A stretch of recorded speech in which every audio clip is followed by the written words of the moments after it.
Arrived in Singapore safely. A little late, not that that matters. Look at the queue in immigration.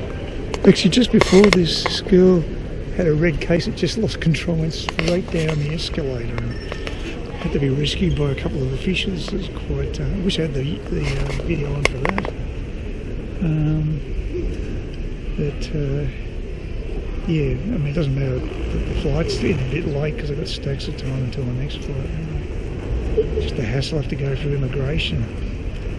But no, it's not the same airline, unfortunately.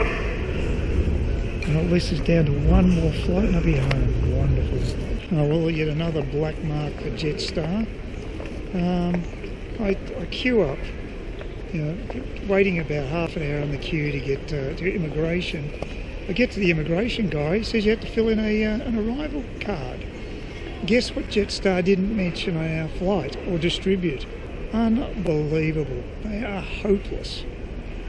Luckily the guy said I can cut queue and he come through again. So I did that, but just don't need this crap. And now I'm finally in Terminal 2, where I presume my Silkair flight will take off.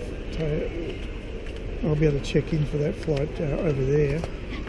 Still got a bit of time though. It's only about 8 o'clock and it's a 1 AM flight, so I think I've got a good 2 hours of waiting. Hopefully they'll check in within 3 hours of the flight. But I don't know. But I don't have the energy to even look around the terminal. I just need to relax and conserve energy and just finally get my stuff checked in and hope to God I'll get back home at 10 o'clock tomorrow morning, which would be good. I want to get some assistance too, and there's not many staff around. That's quite disappointing as well. I think they try to get everything automated in Changi, but you can cut back too far. And an information kiosk, especially where people have just arrived, would probably be a smart move. I didn't see anything there. But being the blind man, who knows, it might have been, but I might have missed it. But yeah, it's a bit painful to walk around, that's for sure. It's still the after effects of the op. It's going to take a little while for that to work through. Just coming through immigration here, naturally I went through the same hassle with my thumb imprints. I don't know what it is with their software, but it doesn't detect my thumbprints very well. So now I'm going to have a hassle going back in again. So just if you can avoid immigration, do it. It's just a hassle all round. So yes, just keep it simple and keep it easy. It's quite quiet around here at the moment. There's not that many people. So yeah, I guess it's way past peak time. Oh, well, that was good. I got to check in 3 hours prior to the actual flight, so get to ditch my big bag, and I'm really happy about that. Now I just got to go back through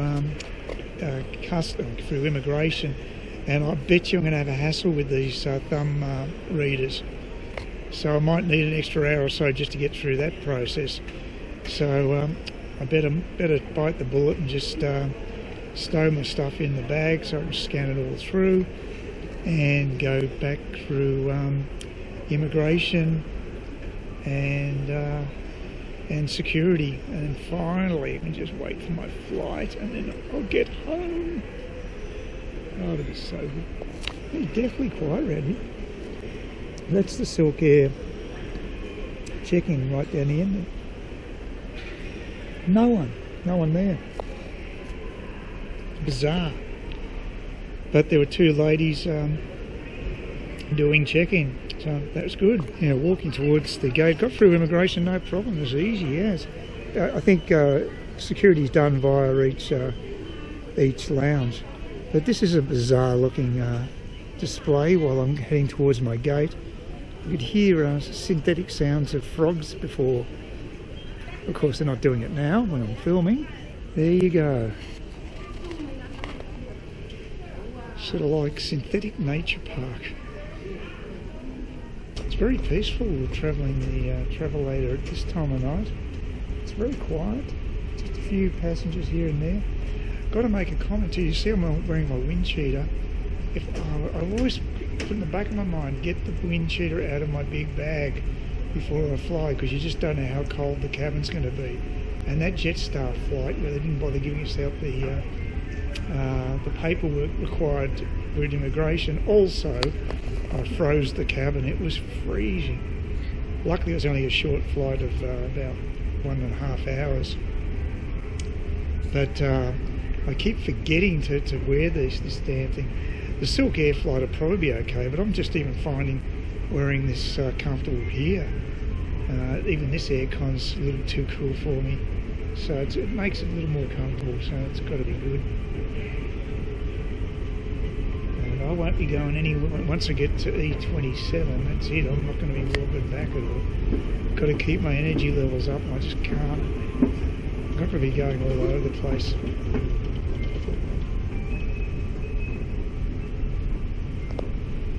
So just take it easy, conserve energy. So all my flights seem to be right at the end of the terminal arm. I don't know what it is with me. I mean, Silkair is not a cheap airline either. This fare is going to cost me about $1,300. It's absurd just for a 6-hour flight. I spent about $1,500 a few years ago to get a return ticket to Barcelona, and that was that was a decent airline too. It was quite good.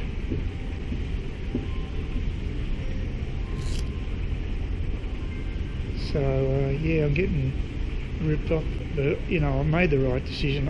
I just don't think I'd be able to handle going through Bali. It'd just be too much for me.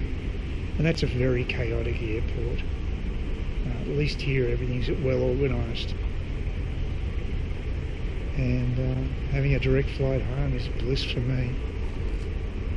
I've got a lot of recuperation to do, and I look after myself. I just had a breakfast. It wasn't bad actually. It's quite it was curry chicken, and it was actually quite reasonable. Now this is the funny thing though. They booked me for a window seat, and this is the view I have. There is a window behind me, but I don't see one just here. So this is the most not window seat I've ever come across. There you go. They have some corny entertainment on the drop-down screens with Silkair. It's a really candid camera type shows. The same thing I saw on the river ferry going to Long Tao in Vietnam. Must be sort of fairly generic for entertainment. This is a good little design. They've obviously got the stands. They've got this extra bit here. Pull it up, and obviously you can put your tablet in there and watch whatever you've got. Boy, it's so quiet. It's great compared to a place like Melbourne. It's just or any of the big airports I've come across. It's a dream.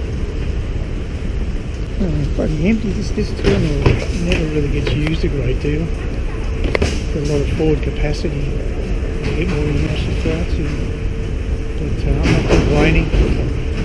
And unlike Jetstar, this conveyor probably won't break down on us. Or they won't change conveyors midway through, change the actual flights on the conveyor. So, looks like I'm almost out there, get my Cairns taxi fare and get back home. Please consider subscribing to my channel if you think there's anything there of use to you, or entertainment or whatever. And either do that or give me a thumbs up, or if you're feeling really energetic, do both. That'd be great.